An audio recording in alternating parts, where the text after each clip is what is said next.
How's it going, everybody? Doing a drinking and rambling vid here today. I haven't done one of these in a bit. I have 2 Miller Lights here.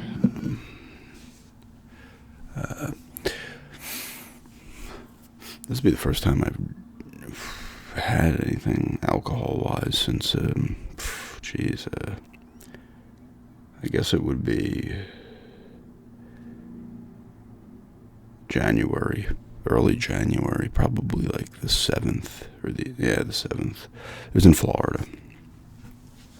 So, I actually threw the mouse over there. I think you saw it in the video with the cat. Threw the mouse over there for her to screw around with, and she's now playing with it.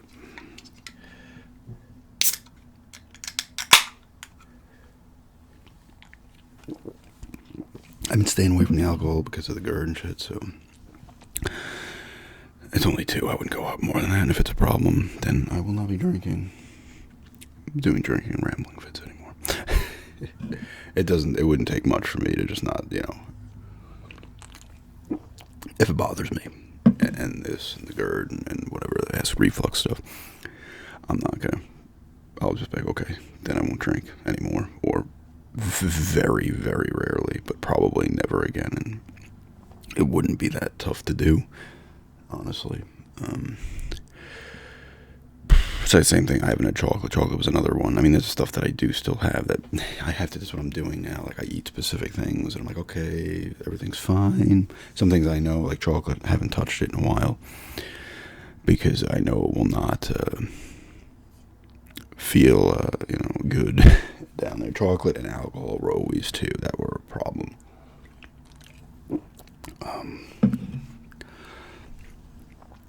Fried foods as well can do it, obviously, and, I don't lay off those completely, but certain things do it, and saucy stuff right now I haven't really been touching, like, red sauce, marinara, tough stuff like that.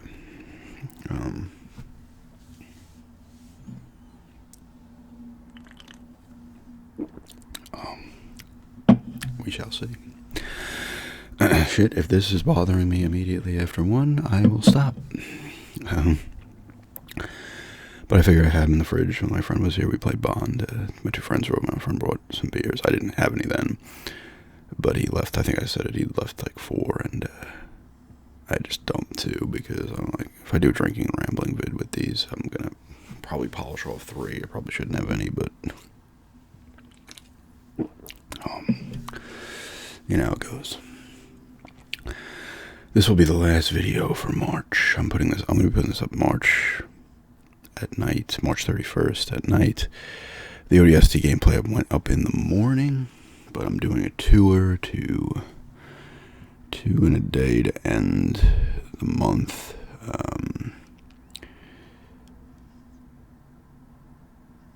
Mainly because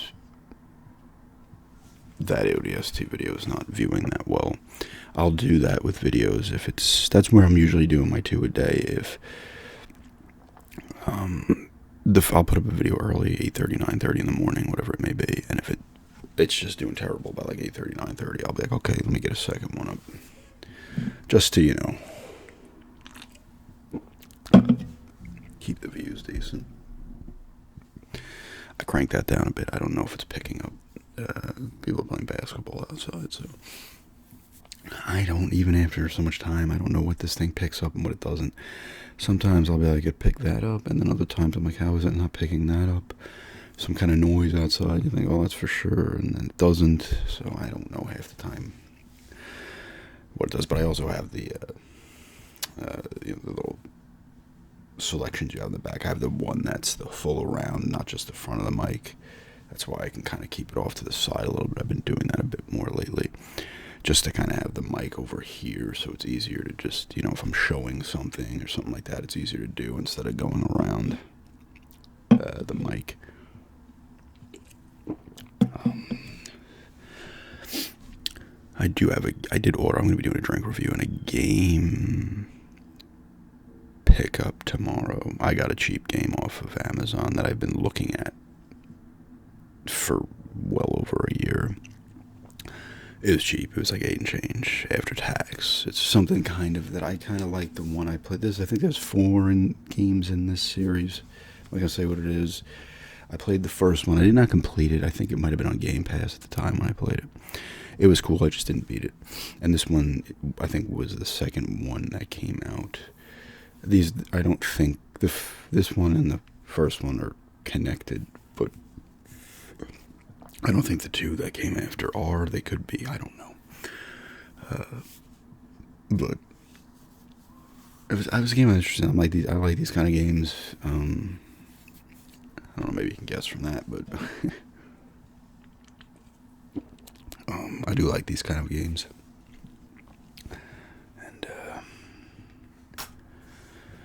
we'll see that. Do that tomorrow. I did pick up a beverage today at the Speedway gas station. I was considering they didn't have it there, but I still might get it during the week. A gas station chicken sandwich eating video. I had it once and it was pretty good, but maybe I'll do a video of it. I don't know for sure though. But we're going to be entering April here, so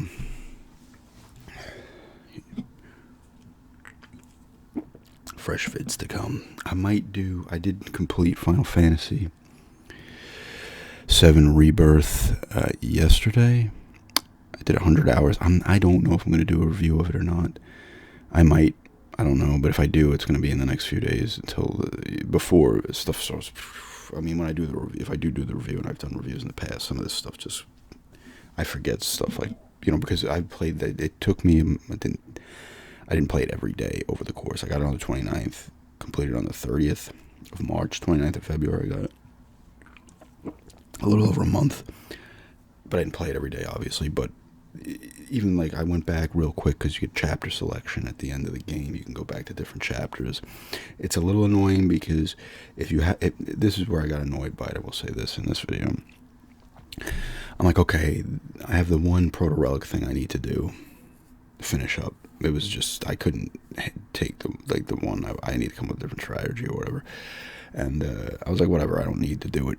I just want the trophy. But after the game. And there was another side quest involving having to do multiple things to build up your thing. It's a party thing by this guy you meet. It takes place in the Gold Saucer. And I'm like, okay, I'll go back to that chapter where that one was, and I'll do it. The problem is, you have to just do it again. I had one more thing to do out of his stuff. There's 5 things you have to do. I needed one more. I'm like, I'm going to have to do the 4 things over again. I'm like, I'm not in the mood to do that. It was the Gold Saucer. You had to do the games. You had to get, the best rank on the little flight game you do, shooter, the motorcycle one. Queen's Blood as well was another one. I think you had to beat the guy in a chocobo race as well. And then the 5th one was we have to go into the arena and battle a bunch of enemies that can one hit you almost. A bunch of cactars that are shooting out their 1,000 shots. And then the next level was the Tonberries, where if they stab you once, you're done. If they hit you with their stab, you're done. So I have to. I'm like, I don't feel like doing that again, so not at least at the moment, but whatever. I don't need to go back to playing that game. I actually threw Resident Evil Village in the Xbox One. I was like, maybe I'll play that again. I didn't realize, because I was looking at my save data, that game was short. I forgot that game was shorter than 7. Resident Evil 7, it was shorter than that. I was like, wow. I'm thinking now, that's kind of disappointing, actually. I was kind of like, that sucks. I don't know why. I was just throwing in there, maybe pick up a couple achievements or something, but I might play some of it until the game comes tomorrow, and then I will go ahead and play that. And Ghostwire Tokyo is another one I kind of want to just throw in, because I love that game so much. I just wanted to go in and just go in that world. There's a couple other things I didn't do in that, in terms of finding landmarks and relics and getting 100% of spirits or whatever. But I just love that game. That game's awesome. I'm trying to think if Final Fantasy VII Rebirth is above that now, because I'm ranking in my own mind. I forgot I think I have it in my phone. ranking the games I complete on the PS5 to kind of put them in order, and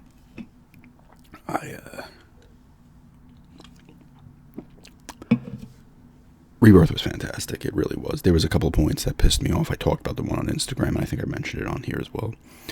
The Rufus Shinra fight was more frustrating than the final fight in the game by a long shot. I beat the first fight, and I played it on normal. You unlock hard difficulty after. I think I played it just on normal. But the final boss, it was actually a pretty cool fight. It goes in like kind of stages. You're flipping back and forth from your characters are all separated in different groups, and you're fighting this boss. It's a classic kind of Final Fantasy boss, crazy, outlandish, big, right? But the Shinra boss fight was more annoying than that. Like by a million, you know. It was he might as well have been the last boss.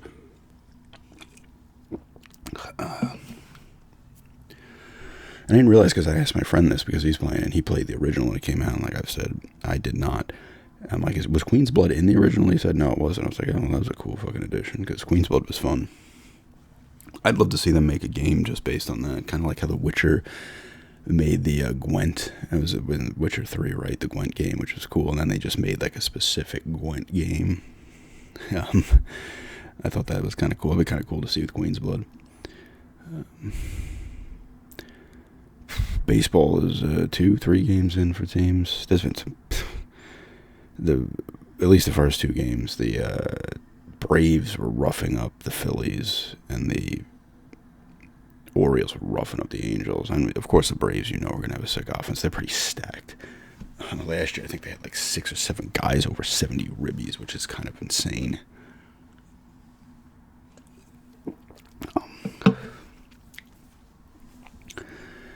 So, off to a start. I think the Yankees swept Houston. Mets did lose to the Brewers again, 7-6. I don't know what else was going on in there. I think the Cubs lost again to Texas. Are they playing Texas? Pittsburgh swept the Marlins. The Dodgers lost in extra innings to the Cardinals. A's were swept by Cleveland. And whatever else. Kansas City lost again to... They played 2 games. I don't know who they played. I can't remember who they lost to. White Sox, maybe?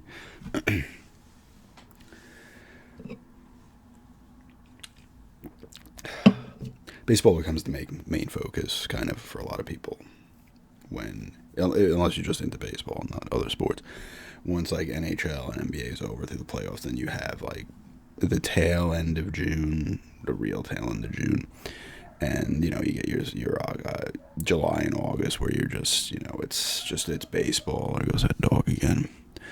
Dog's been barking almost all day. I was hoping to avoid it in the video, but once again, I don't know if it's getting picked up. I do not know if it's getting picked up by the mic or not. That's the thing with these mics, you never know. Like, you can obviously pop the gain up or down, however you please. And yeah, it has the 4 different settings. That's what I said before, the settings that are on the back of it. One's the front, one's all around. I forget what the other 2 do. The other one of them might just be front and back. And I don't know what the other one does.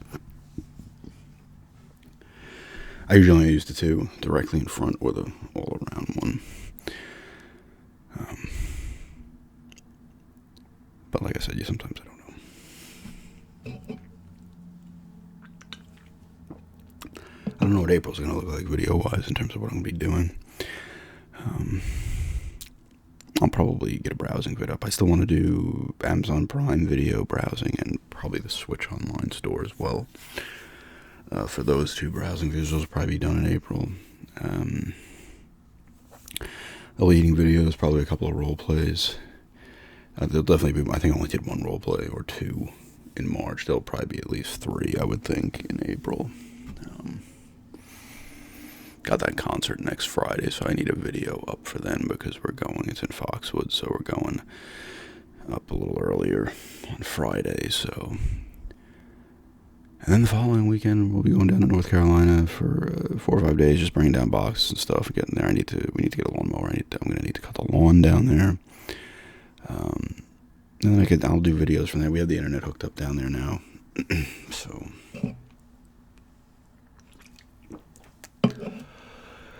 get down there and make some vids when I'm down there. I'll just bring my stuff. I'll probably do a pointing and clicking. I was gonna say a gum chewing tapping around the new home. I'm excited to get down there though and just get a feel for the house and stuff.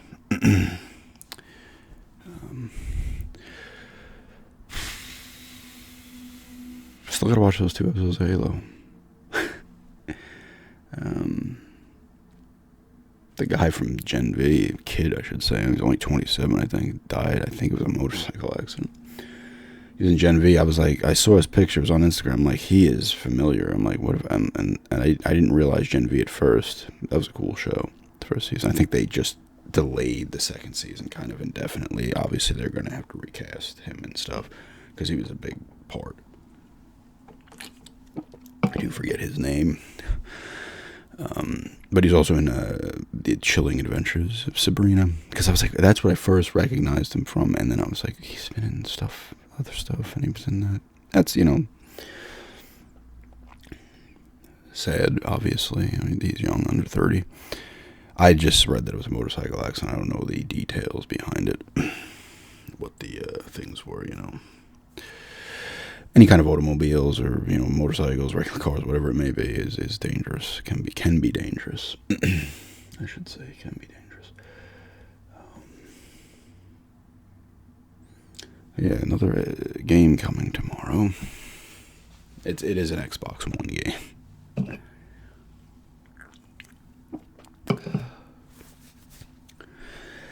Probably do another gameplay or two next month as well. I got to do the Tecmo Super Bowl one. I don't know. I don't know if I'm gonna do that one next. I might maybe even do a Nintendo 64 game.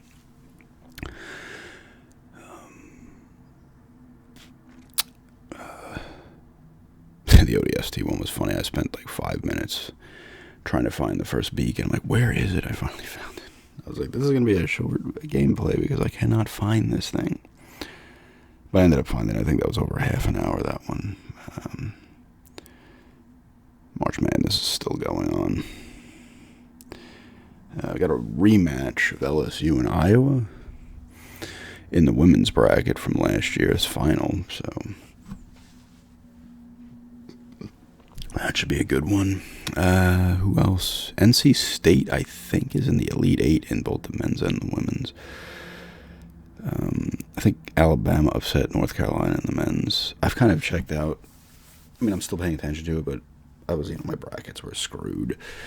I think I did, like I said, I think I did 3 in the women's, 4 in the men's, and I think that one of my brackets in the men's is doing all right, but I think one of my final 2 teams is done, so that will just continue to get worse as it goes on. UConn beat up on Illinois pretty good in the men's. I think the UConn women are also in the Elite Eight as well. I remember when UConn were winning constantly in the women's. Jeez. Didn't they have a streak where they didn't lose a game for 2 years or some shit? The UConn men have been good too. And before UConn in women's basketball was Tennessee that was winning a ton.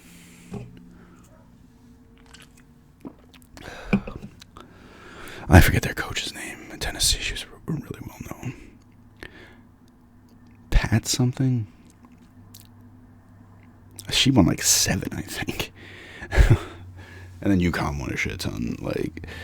And I know Baylor, I think Mulkey was the coach. She's the LSU coach now, but she was in Baylor. I think she won 3 in Baylor. She's got 1 with LSU last year, so she's got 4. South Carolina, I think, has been winning now, too. I think they won last year. No, they didn't win last year. LSU did. I think they won the year before or something. I don't know. They did win recently. It's funny, in the men's, I was looking at the teams, oh, well, Villanova. I'm thinking Villanova won recently, but it was 5 or 6, 7 years ago. I guess it's recent, but I think they went. Did they go back to back, or did they win 2 and 3 years? I think it was UNC. They won that game. That was UNC tied it, and then real late, and then Villanova won it as buzzer beater, I think.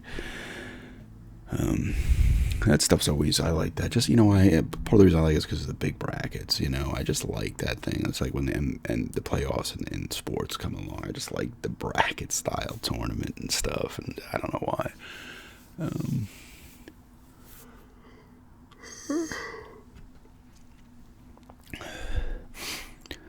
Was I watching a movie yesterday? No. I talked about Yellow Jackets, right? We watched season 1. We got to do season 2 now. Cat is over here on the bed. She's no longer playing with the mouse. You cannot see her now. She's too far over.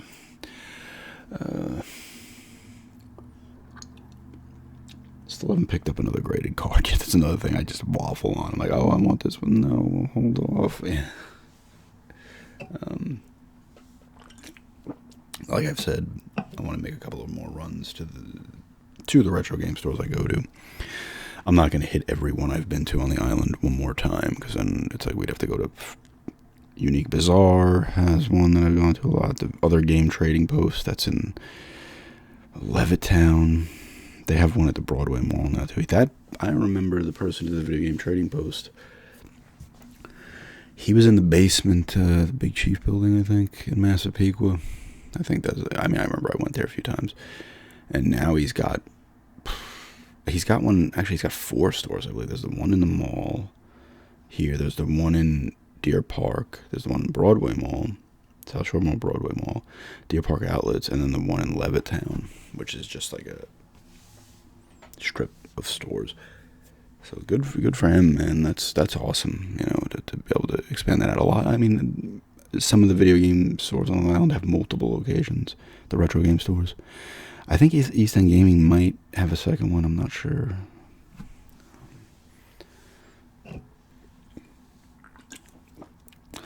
There's one Play and Trade left that used to be, and I think it's in Selden now. It was actually, I went there and got, probably did a pickup video, but I got 2 sport games there, like right before the shutdown. In March of 20, but then they moved. I was like, crap, I would have went there, but then the one appeared in the mall, and I was like, I can go to that one. I've gone to that one a bunch, and East End Gaming I've been to a bunch. That's the kind of go-to one. I need to get to that one once or twice more and just kind of go with it, because I go there and I'm like, I'm going to spend like $75, $80. And I'm like, no. I spend like $30. Like, that's how I always do stuff. But I need to go there and be like, okay, what games do I want? Spend like $75, $100. Get some of the games I want. Like I said, I don't know what the scene's going to be like down there. I know they have the one store, but I've not been inside it. I'm not seeing pictures of the inside, so I don't know the inventory they have. And that's to say, even the ones here, the plus is you have multiple locations to go to. These retro game stores don't have every game you want. Like, I go there looking for games all the time, and they don't have them. But you do have options. It's like there's 5, 6, there's like 15 to 20 between Nassau and Suffolk. Now, ones I can get to easily are 2. There's one in Patchogue, too, I've never been to, that opened not too long ago. God, Bayshore might have, they open up a lot. But there's options. That's the thing I'll miss about Long Island. Is one of the things is that there's access to like everything, but it's noisy as shit, and there's stuff going on constantly, and it's loud as fuck, And everybody's on edge. I can't. I'm surprised I've been here as long as I am. 40 plus years, almost 44 years, 45 years, no 44. Jeez, I aged myself. I almost put myself up a little bit. Well, it'll only be in a couple of months anyway, but. So, I don't, it's not, for someone like me, it's not, Long Island's really not the place, and it's just gotten worse in terms of, like, it's just getting more and more populated.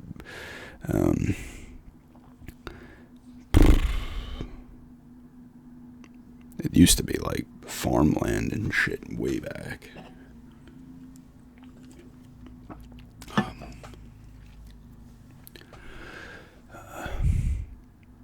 And then during COVID, people from the city started to buy houses out here. So you had more people coming out.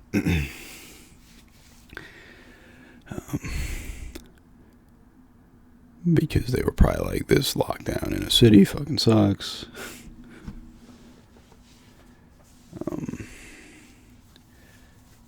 But yeah, getting down there is gonna be nice. It's gonna be a nice change of pace and everything. Just be nice. I have actual,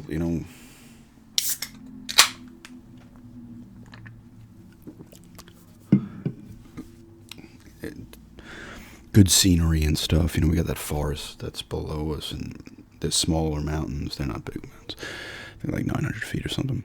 It's just kind of cool. That's nice. And even where we're at, it's nice. It's not like here. I mean, there's negatives in that I can't just go and walk somewhere and walk to a store. Like here, I'm like, I'm going to go over to Stop and Shop. It's 5 minutes away. I'm going to walk over here. There were houses we were looking at that were real. Like, I was like, okay, there's a post office here. Like, there was one we were looking at that I could have went, walked right to the post office in like 10 minutes, even closer than it is here. And there's other stuff there. There's food places, stuff like that.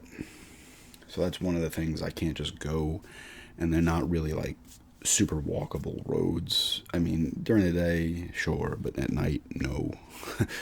Because there's no lights, street lights and stuff, so it's more of you're taking a risk walking because people are not going to see you unless I'm wearing some kind of neon type vest. Reflective type of clothing. Which, whatever, is fine. If I have to take an Uber into the town, because the town's not far by drive at all, 5, 10, 15 minutes. So you do get the best of both worlds. It's kind of similar to how my mom and aunt are in Florida. It's like they're away from town, but 15 minutes, and they're in town. So you get that kind of best of both worlds.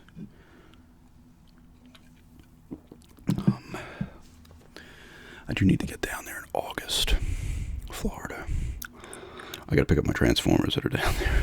That I was leaving down there specifically because I'm not going to bring them back here. They're just going to take up space.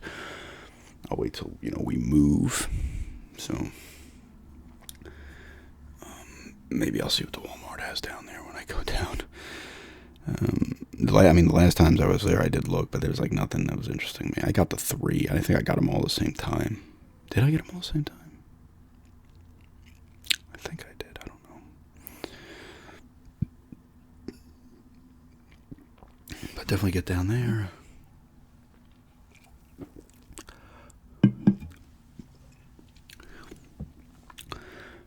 Get that long cut in North Carolina. Get a lawnmower.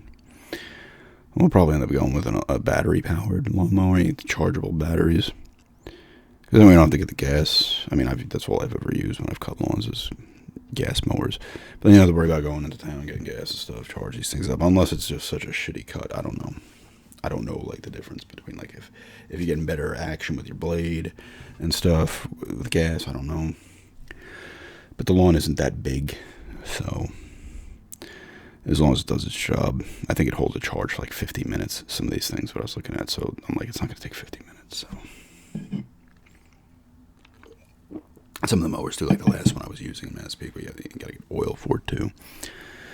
Those are the things you have to worry about. They also have the plug-in ones, but we're going to get like 2 extension cords for like 40 feet. I'm like, no. Those ones are even cheaper. I did briefly look at the ones that just are the classic lawnmowers they'd use in like the 50s or whenever. I used to have one in Massapequa briefly when our other lawnmower broke because I was like, it's cheap. I'll get it for now and worry about getting another one at another point. It was like $80-$90. It's just little blades and you just got to push it. It honestly does a pretty good cut. But this lawn, the Massapequa, the one we had in Massapequa was not big, even front and back. It was not big. I didn't realize, too, we were looking at lawnmowers when we were in Lowe's here. And, regular mower, gas-powered mower, and they made one that's double the size of it almost. I was like, when did they start making these ones? And it's just still a push one. It's not a ride-on. Or like the ones, this is the traditional ride-on one that's like a big thing. And then you have the ones like the landscapers will use that are ride on the back. But they're stand-up, not sit-down ride-on mowers, I should say. These ones that landscapers use sit down, they're huge. It's funny when I used to see them in Massapequa, like they'd be cutting these lawns in like 3 trips because their lawnmower's so big and the lawns are small. I do need to take another walk in Massapequa. Try not to get too emotional. We did go past my old block. Did I say that? That was a little while ago. Obviously, the house was knocked down and built into a McMansion. Which just looks like the houses themselves don't look bad, but they look stupid on small pieces of property. that are out there. It's just what people are going, because they're all, the houses when they were all built where I lived were all capes. They were built in like the 50s, the Cape Cods. Easily kind of modified houses. You can pull up the back, pull up the front and the back. You can build on your garage. You can build like a den or something behind the garage because they have these little porches. You can do a lot of things with them. These people just knocked the thing down and built a giant house. And it just looks weird. And there's like 10 of those on the block now. And they've been building them for, over 10 years. It's just weird, and you saw it too, because even Massapequa was getting more congested. Like, all of a sudden, the people had like 8 cars per house, and there's cars everywhere in the streets. It's like Queens, and it's like eventually that's going to make its way even out to Suffolk. And it's even in kind of the early parts of Suffolk, like the western parts of Suffolk, where I'm in Islip. It's not yet, but and then you go further out, and it's more farmland and stuff.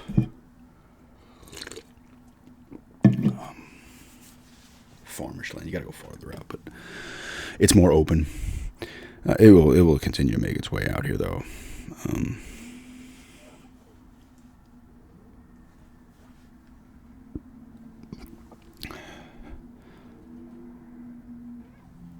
What are you doing, cat?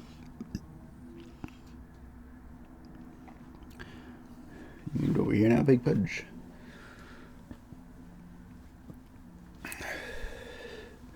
So I'm hoping to get a couple more bond sessions in with my friends before I go. It's obviously going to be sad, obviously, I always have an attachment, especially in Massapequa, but I grew I like Islip too. I just was not here that long. But Massapequa was in for a long time, and, that's the hometown. Technically, it really isn't. It's Floral Park is where I lived when I was up until 3 years old, but... it's Massapequa was the town. It's like that's why I got to go there and just take a nice 2-3 hour walk through Massapequa. One last walk out there.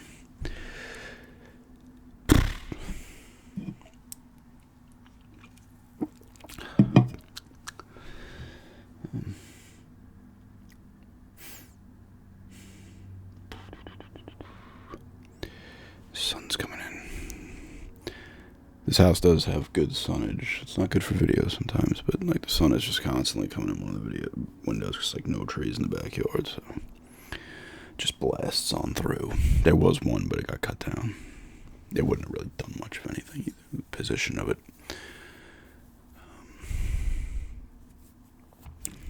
What else?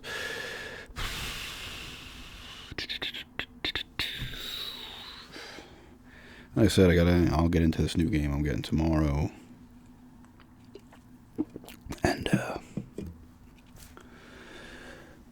I'll probably play a little more Resident Evil later, Resident Evil Village, just kind of go around, do stuff.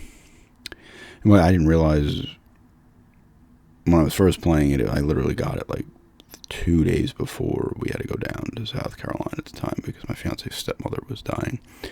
And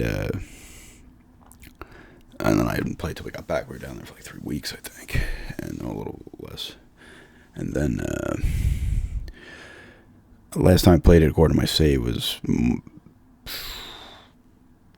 May 30th of 21. So I have not touched that game. It was over 2 years. So like even when I was playing in the beginning, I'm like, I don't remember any of this. Now I'm remembering a little bit more when I'm early on. Obviously, again, it's like all the werewolf guys are attacking me, and then I just got over that, and now I'm just walking around looking at stuff, trying to get to the one place where the people are.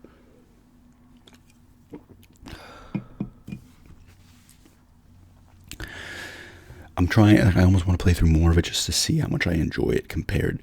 I already knew, and I think I said as much if I did a review on it, I can't remember, but I'm pretty sure I would have said that I did not like it as much as 7. 7 was the better game, the creepier game, and it was just, I don't know, it was a tighter experience, it was longer. And the creepiest part of Village is the part with the doll maker's house or whatever, and the freaking giant baby is like, will just like creature will eat you in one shot. It's like following you around the thing. That's the creepiest part of the game, in my opinion. But it's not as creepy. Like, 7's still the creepiest. Revelations 2 is pretty creepy as well. It's funny, for me personally, and everybody's opinion is going to be different on horror games, like I've said in the past. Like, people get creeped out by Dead Space. I'm not creeped out by Dead Space at all. I never was. And then, like, for me, Silent Hill creeps me out. Fatal Frame creeps me out. But other people might not be creeped out by that. But Dead Space, you know. But I was... It's funny how Resident Evil's gotten creepier for me as the series has gone on. Like, I didn't find any of the early ones creepy. They had great atmosphere and stuff.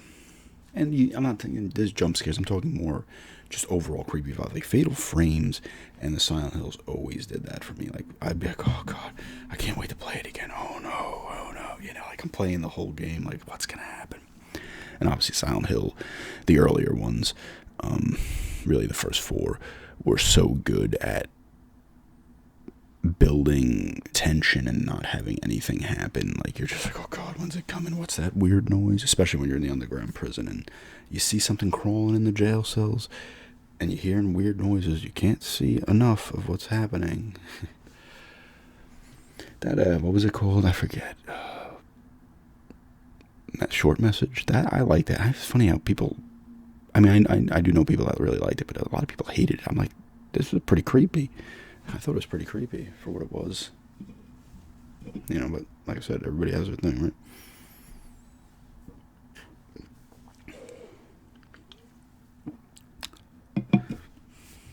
And then I talked about how Gone Home, that game Gone Home, had like one of the few, if only, moment I ever had in a game where my heart sank. I was like, oh my god, what the hell am I gonna, because you're reading notes and stuff throughout the game, and you find out about a certain thing, and I'm like, oh my god, what am I gonna, like, what I'm thinking I'm gonna find inside this little hidden area. I was like, oh my god, and it was not the case, but like, it had me good there. That was a cool experience, Gone Home. It's kind of a walking simulator. It is a walking simulator, and it's like, you know, you're getting narrative through notes and stuff and shit. But I liked it. I mean, I paid like $5 for it, and it was, I think I beat it the first time in 2 hours, but once you figure out the hidden area and stuff, you literally, if you just stumbled across this the first time you played it, you could, there's an achievement, I think I got it, you beat the game in like a minute and a half, or some shit, maybe 3 minutes, I don't know, but that was funny. That was a good one though. I like those kind of games. Firewatch, I've been looking at another one, if any of you guys have played it, Under the Waves it's called. It's supposed to be kind of one of those mystery type games, it seems, but you're obviously underwater. I'm looking at that on the PS5. I think it's $20. I just like those kind of mystery games. Like, and when I played Gone Home, I was like, oh, what else can I find that's similar? And then I found Firewatch, which was really cool. Oxenfree was cool. I have not played the second one yet. I played Oxenfree originally on the Xbox One, I believe, and then I do have it on Steam also.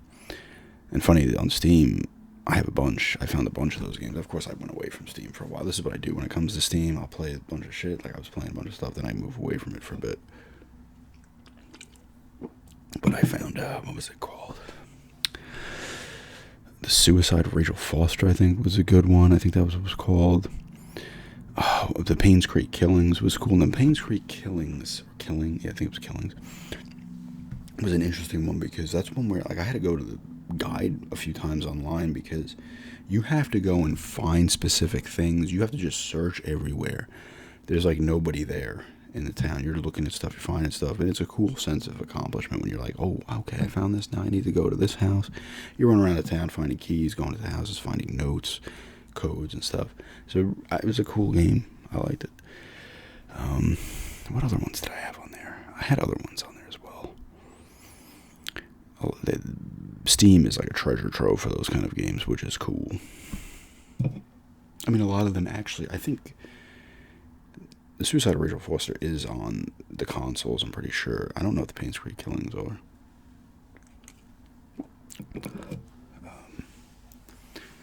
What was another one? I thought I played another one on there. Oh, Land of Pain was another one that was cool. I think that was the one that was called. I didn't complete it, but it was the same kind of vibe. Then you get all the point and click stuff on there too as well, which is great. I got all Broken Sword games on there. I have other games on there I want to play, and it's the thing you buy them for so cheap. And they're $1 on a Steam sale, $2, $3, and you're like, oh shit, I gotta buy it. Maybe I'd play it 5 years from now, but I can't pass up the chance.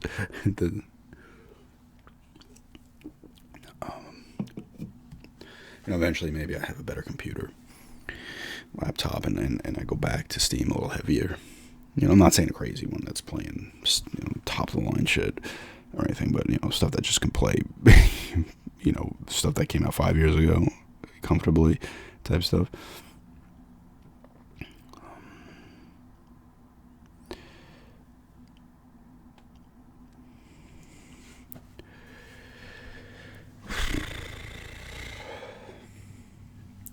Oh, we were playing some Mario vs. Donkey Kongs. Mario vs. Donkey, was it March of the Minis? It was originally a Game Boy Advance game, I think, and they redid it on the Switch. It's pretty cool. A little annoying, because Nintendo does this thing. What was the other one we were playing? It was annoying as shit. Oh, it was the Mario Wonder, maybe. They don't split the screen or stretch it. And this game, they would stretch out the screen a little bit. I'm saying expand it as the person goes higher up in the level than you are. But then they stopped doing it at a point, and it just pulled me up instead, because I'm trying to do one thing while she does something else. I'm like, why can't Nintendo just either split the screen or really expand it? I'm like, they've been doing this for freaking how long?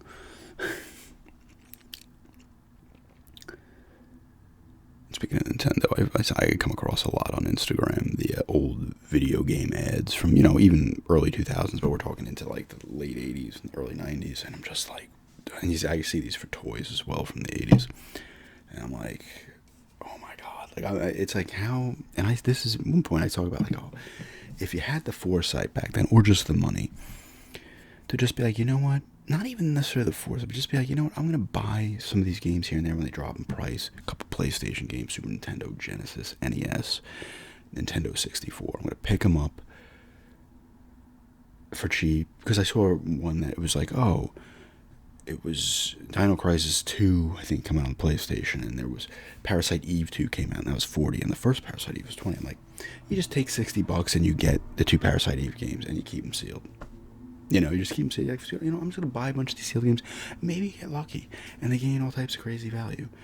Or not even crazy value. Buy it for $20 and it's worth $200 sealed, even 15, 20 years later, whatever. Not necessarily investment, but a nice asset to have. Because in reality, because I was looking at it because myself, I made the mistake. I don't know why I didn't do this. This was just stupid. I don't necessarily regret it all the time, because I looked last night and this game sells for about 100 to 120 sealed, but Perfect Dark for the Nintendo 64. I think it was 2002, in the Toys R Us back in Mass Peak. I went in there and they had 15 or 20 of them sealed, and they were selling them for $3 or $4. And I kept saying, I'm going to buy these, and then they were just gone. Somebody probably scooped them all up. I should just bought 3 of them. Why? And this is my mind. I would just buy them. Granted, I sold them well before 2024 or 2023. But I was like, why didn't I buy 3 of those? Just take freaking $15 and buy 3 of them, 4 of them, whatever. I was like, I think I looked last time. How much do they sell? And thankfully, it's not selling for $500 or $1,000. But same thing with the NES. Back in the day, especially some of the later games, like a DuckTales 2, whatever, Bubble Bobble 2, all those types of little Samson stuff like that. You could have even paid $20, $30 for this game sealed, just hold it, and those things sealed, forget about it. That's when you're talking real. That's when you're almost talking more of an investment. But you would have to have, to have the foresight, or just take the risk to be like, you know what? I have the money, I'm going to buy these, I like video games. I'm going to hold them, put them somewhere, just hold them, keep them from getting too damaged in their boxes, and whatever. And then just be like, yeah, and boom, all of a sudden you're in trouble with money, and you have $15,000 worth of video games, sealed video games hanging around. But that's what's kind of interesting about eBay, too, when it comes to video games. Is there was a person, I don't know what I was watching, I think it might have been the NES Punk video, This had to have been 5 or 6 years ago I was watching this, maybe even longer at this point. And it was, because I like his knowledge on game values and where the market's going and stuff like that. And I think it's him and his buddy Ian. I don't know if they're still doing things. I haven't watched one of his videos in a while, so I don't know if people's channels changed like crazy on YouTube. Especially people who've been doing it for like 15 plus years at this point. Well, could it be that long? Oh yeah, definitely. But there's a thing where a guy had purchased a ton of one game. That's what people do. They'll scoop up the games. All of a sudden you have like, say there's 10 listed on eBay. You scoop up, or 20, you scoop them all up at a decent price, and then you're the only one listing them now, and you can inflate the price of these games, just all of a sudden change the game, right? Not the game itself, but how it's selling. And then there's a guy who bought a ton. He did this in reverse. He bought a ton of the game and started selling he actually started bringing the price down of a game, which I was like, that's kind of cool, interesting. But that stuff's crazy and interesting how that works. And the funny thing is, even with coins, because I was looking at the NGC thing, because I was like, if I wanted to get some of these other coins that are graded, that are in cases and whatnot, the mint sets and stuff or whatever, how would I go about doing it? I'm looking at the prices and stuff, and then I'm like, what has these coins been sold for? And it's showing you, like, look it up on eBay and stuff. I'm like, everybody just, it's crazy how eBay sets the price for everything. I understand it's a marketplace, online marketplace, but everybody almost abides by eBay, at least close enough. I feel like if it's going up on eBay first. Once the price goes up on eBay, the retro game stores will bump their prices up, and anything else, old toys and stuff like that, whatever it may be, books, coins, comics, anything. And to me, it's just crazy that eBay just really sets the tone, or sets the precedent of what, something's going to go for. Because I remember, I think it might have been Silent Hill 2. It was like $50 at the time. I was like, $50. I'm like, wow. This is a PS2 copy, and then like 2 years later, this game was selling for like $120, $130. These are horror. I've talked about in the past. These survival horror games. It's nuts. Clock Tower 3, I picked up in 2009 for like $5 or $6 complete at a GameStop. Okay, so, even if you look at that price now, and once again, this is why I don't look at most games as investments, unless you just happen to be getting everything for free. Because even still, like, it was $6 in 2009, and now in 24, let's see what I did this at one point, didn't I? It sells for like $75, I feel, Clock Tower 3. But once again, if you look at it, and I don't know when it hit that number, it might be sitting at $50 to $75 for the last 5 years. So I don't know when it peaked, if it's continually gone up, or it's just kind of stayed steady in its price. But if you look at it and you're like, you always think back, they're like, I had it, it was $6. If I want it again, it's $75. And then I'm like, okay, what is that over time? Or we'll say 23, because I think I would have last looked in 23. Maybe I didn't look before then, after then. 14 years, even if it gains $50 and $60, $70 in 14 years, it's still not gaining that much per year. But it probably hit that 70, whatever the price is, it probably hit it in like 2020. I don't know if the 2020, when shit was getting shut down everywhere, if that all of a sudden caused prices to go flying up too. Probably did. Because it's hard. Once on eBay, all it takes on eBay is if there's 20 of a game listed, and most of them are at 15, but somebody's got it at 25. All it takes is one person to have it at 25, and someone just buys it at the 25. Because you'll see this. If you look through sold listings, completing listings, you're going to see games that are, I'm trying trying to keep this to last so I can get to an hour here, outside of anything weird happening in the house. Noise, I have to shut it off, or me having to go to the bathroom. Anyway, all it takes is one person. I see this all the time. I'm looking at the game, I'm like, oh, it's been selling for about $15, and there's someone buying one for $50. All it takes is that one person to buy the game at $20 to $30 more than what it's selling for, and the next person who lists it just sees that, and they're like, I want that, and then they go there, or they maybe go a little under that, but still much higher than it should be. It's crazy how it gets manipulated so easy, the prices. And for me personally, I always look completely, because I want to see what the stuff's sold for. It's how you keep up on the value of stuff, right? And I'm like, okay. I'm like, if I see the price ranges between $15 and $25, typically I go at either the price it's at, 15, or I'll even go slightly lower, a couple of bucks lower, because I like to move stuff fast. I mean, I'm going to stop doing that as much when I want to try to get as many dollars as possible.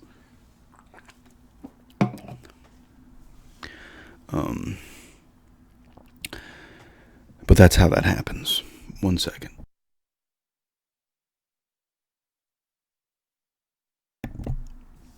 Hello, one rip there. I made sure it was off this time. It was muted. But that's how it goes, you know. And you know, I'm not necessarily, you know, it's the buyers. If buyers are, and I buy too on eBay, not as much as I sell, but you know, I'll buy stuff on eBay, plenty. If I'm willing to just draw, like if I'm like, oh shit, I'm going to spend the 30 instead of the 15, which I don't do, but if I did, I'm helping that. It's the buyer that's going to dictate really the market price at first, and then the sellers can control it. Like I said, 20. You could look down 20 listings, 19 of them sold for $20. This one sold for 40, and now everybody now who lists it, or 75% of the people who are listing it now are listing it at 40 instead of the 20, and it just creeps up slow. Eventually, the other people are like, nope, gotta go higher on listings. The game market is not cheap. It can be. Actually, I'll say this. I should take that back. The game market is all over the place. It's expensive, it's cheap, it's moderately priced. Almost every system outside of the GameCube and some of the other ones too, Dreamcast, can be pricey. And I'm not saying the hundreds. I'm talking like if you look on the PlayStation 2, Xbox, NES. NES is if you're a collector or you want to be a collector and you're kind of collecting slowly, the NES is a great place to go because there's a lot of great games that are under $10 or $15, $10-15. You get a lot of good games, but you could also get games that are $500, $1,000, $10,000. They're all over the place pricing wise, but you can get in there and get games at a cheap price. The original Xbox, although that original Xbox is actually creeping up, you can find games for cheap. Good games for the original Xbox for cheap. I mean, PS3 and the 360 as well. I mean, those two systems, forget about it. The Wii also.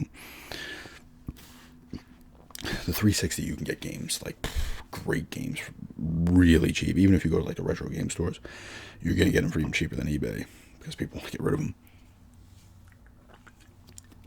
That's what I do like about the retro stores, is that they will follow eBay pricing to an extent, but sport games and certain games they can't sell and they have a bunch of, they keep very low price. Like I got copies of NHL 94 for like half the price or a quarter of the price of what eBay does, because certain sport games will still sell. I mean, certain ones they will keep at a normal price. Like the street games sell for more and stuff like that. Some of the Tecmo Bowls as well.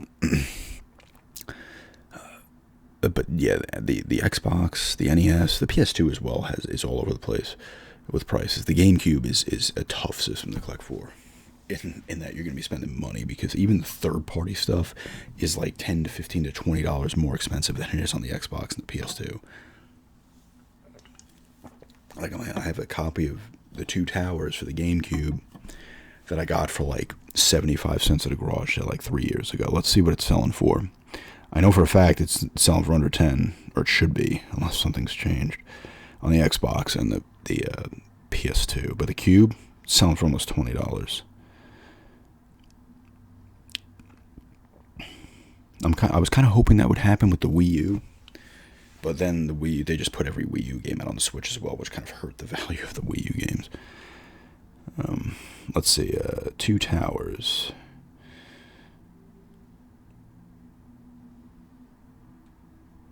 I'm trying to find. I want to see them all at once. I'm just putting video game. Let's take a peek. Burn some minutes here as the sun starts to come in. That was not what I wanted to see. I thought I was searching. Okay, here we go. Alright, I'm seeing one complete for $13 or best offer. Well, $7, $6 shipping, best offer. There's one for $10.98 complete for the Xbox. $9 complete for the PS2. I don't know if that's complete, but that's $6.40. It's probably only the disc. $10 straight. That's the platinum hits. All right, here's the GameCube, $18, and I'm counting the full thing. So you got a tenner complete for the PS2. You got 18 for the Cube. That's player's choice. That's what I have, I think, not the regular copy. I count the shipping too. I'm not one of those people that doesn't count the shipping because I'm paying the shipping. It's the same, it's adding into it. So you're paying $18.99 there. The cat's like, what are you doing? There's an 11er on the Xbox, a 10er on the Xbox. Where's another GameCube one? There's another GameCube. That's the not player's choice one. $20. Not much of a difference between them both. So it's selling for like $6, $7, $8 more. Not as high as I would have thought, but still $8 more for the Two Towers, or Return of the King, or the Harry Potter games. Well, the Harry Potter games don't have the same. Those on the Cube are as cheap, I think, as the other ones. Which is funny. Yeah, it's crazy. The Cube, I would love to get, and that's just third-party stuff. Even, let's look up Blood Omen 2, because that came out on all of them. But the one thing it has going for it on the GameCube is it's the only one that came out. Defiance didn't come out. Although it was only Blood Omen 2 and Defiance on the Xbox. The PS2 had gotten Soul Reaver 2, that other game. The first Soul Reaver was on, the first Blood Omen was on the PS1, and the first Soul Reaver was on the PlayStation and the Dreamcast. PlayStation 1 and Dreamcast.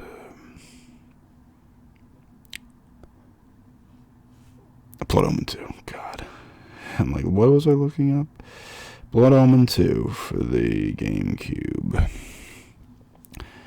Alright, someone here is selling it, no manual, for over $30 with shipping. $33 complete.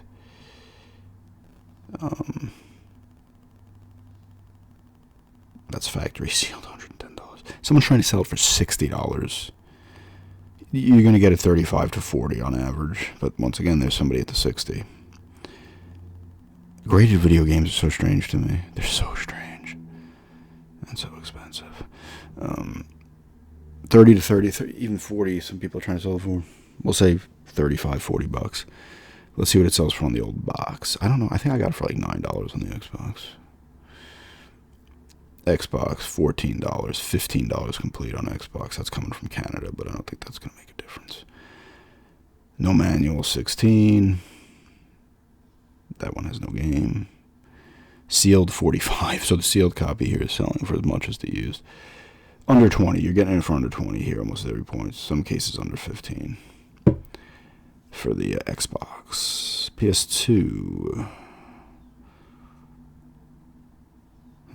It's selling for more on the PS2. Wow. It's selling for around almost GameCube prices on the PS2. That's interesting. That's interesting because you think it would add the biggest sell rate on them. I didn't expect that. But if you want it on the Xbox, get on the Xbox. It looks the best on the Xbox. I am shocked that game actually came out on the GameCube. Nintendo was probably like, fuck this. No more of that. I gotta pick up Defiance again. That's a good one. Those are cool games, man. And they're some of the best acted game, best voice acting you're ever going to get in a video game comes from that. Even the Soul Reavers as well. Because they're the same series. It's the Legacy of Kain series, but you're playing as Raziel in the Soul Reaver games. But he's tied to, obviously, Kain. Never made another one after Defiance. If people want to talk about Kojima's stories and Metal Gear, it's like, look at the Legacy of Kain shit. You're getting some good story there with great voice acting. GW, we're gonna turn Zero back to nothing. Doesn't he say something like that? Metal Gear Solid 4. You should put the Metal Gear Solid. I don't know. I love just going off on this because I love those games where their stories are like get so ridiculous. Like, oh, Big Boss has emerged again, and Solid Snake's talking to him at the grave. He's about to die, Big Boss. But he's going to go on a 20-minute exposition dump. He's going to tell you the history of the franchise right here in the next 20 minutes. You know, because Kojima didn't have this shit planned out, okay? There's no way he had it planned out from the original NES. He's coming up with this shit on the fly now at this point. You know, because they had to bring Big Boss back in. But they used, I always talk about this, they used body parts from Liquid Snake, not Liquid, Solidus Snake, and they put him back there. I was like, what the hell are you talking about? He was never going to be back, but Kojima's probably like, shit, I kind of need to bring him back. But they're great games. And some of the story parts are cool, but some of them, it starts to go so off the rails at parts where you're like, what?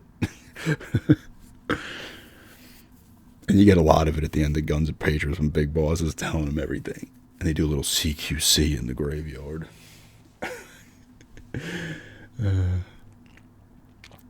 But you know what? I will say this. I do like ridiculous over-the-top endpoints, you know, and that does it pretty well. I also don't treat Kojima as a god either. I think he does great stuff, but I'm not going to be like, he's the best of all time. I don't do that with anybody, really. Like I said in the past, him not touching, he was going to do Silent Hills. I'm almost kind of glad he didn't, because it would have been like, Pyramid Head of he was born from a cocoon in the freaking ship out in the sea, and all this. He'd come up with some weird crap, and then you'd have Pyramid Head hanging out with like some other random character, and he'd be giving you a dump over the 20 years of what happened. Nothing's touching Silent Hill 2 in story anyway, let's be honest. That's what I'd want to see. I'd want to see all those original people from 2, 3, 4, the original. I mean, they didn't have everybody on all of them, but they had a core of people from those games. I'd love to see them, Konami, get all them back together and make another Silent Hill game. People forget, like, Konami's shit the bed over the past 10 years, realistically, probably a little longer, because they weren't making shit. I think they were just focusing on, like, what do they call them? The machines in Japan. I forget, Pachinko, I don't even know what they're called. Machines. The little ball drops down. You see them here too. It's like, I think that's what they are. But they were doing that kind of shit. Arcade, I guess, stuff in the arcades and stuff. But people forget, if you weren't alive either, Konami was the shit back in the day. Like, what they were doing on the NES, this is now over an hour, but there's nothing else to drink except this water. They were doing, and the Konami drums. If you grew up with the NES Konami, you know all about the Konami drums. Sick soundtracks with great little drums in there. They put out Castlevania games on the NES, Contra, Metal Gear came out under Ultra, but it's still Konami. You know, they got freaking Russian Attack. It's Rush in Attack, not Russian. Rush and Attack. Contra, Life Force. Was Gradius theirs, or did they do another one of the shooters? They might have did great. I don't know. They did do a shooter, I think. Jackal, the Ninja, not the first Ninja Turtles game, kind of sucked, but the arcade game, the Manhattan Project. I'm just talking NES, and I'm leaving out plenty of games they did, I'm sure. Goonies 2 was a cool game. That was Konami. Life Force, I think, was Konami. It was Bayou Billy, Konami. They were doing great shit for a while, realistically, up until the PS2 era. They were doing good stuff, because they had Castlevania Lament of Innocence is a good fucking game. Curse of Darkness, I didn't play all of, but I played it with Solid. It wasn't as good as Lament of Innocence. They were doing some different stuff in that one. Konami was still putting out good Silent Hills back then. So they were still doing pretty good shit. And yeah, the Metal Gears as well. On Metal Gear 2, Sons of Liberty, and Snake Eater were both on the PS2 as well. They had a little bit of stuff on the PS3, Xbox 360, but that's when they started to kind of, they were changing their focuses, right? And now they seem to be interested in making games again. It's like you got the franchises, start making them.